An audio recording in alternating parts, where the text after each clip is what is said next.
Now we're back to learning Photoshop in a year, day 52. Let's get back to photo filters.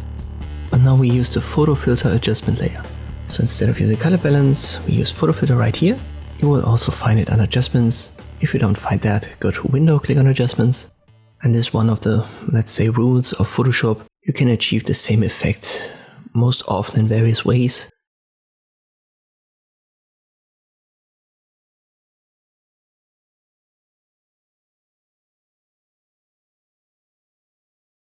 Now let's switch to the properties of the photo filter adjustment layer. And here we have a couple of presets and the density, which is basically the intensity of this filter.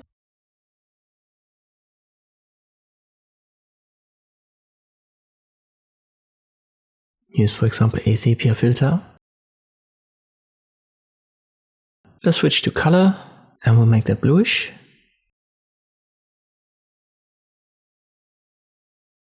Let me show you how you can set up a red filter. We'll pick a red color, increase the density, and now we uncheck preserve luminosity. And this would be for these very intense, deep red photo filters.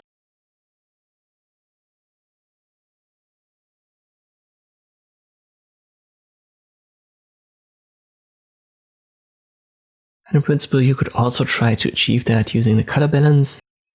Let me quickly try.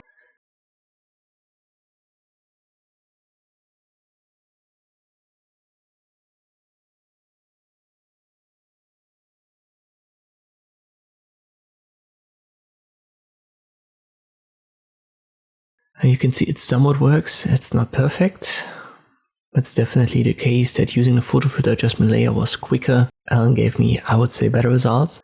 So even though you can achieve the same effect in various ways, there is usually one that's quicker, that's easier to do. In this case, for photo filters, if you want to have a quick color effect, use the photo filter adjustment layer. As always, you will find the image that I've used here in the video description, so if you want to try yourself, check it out.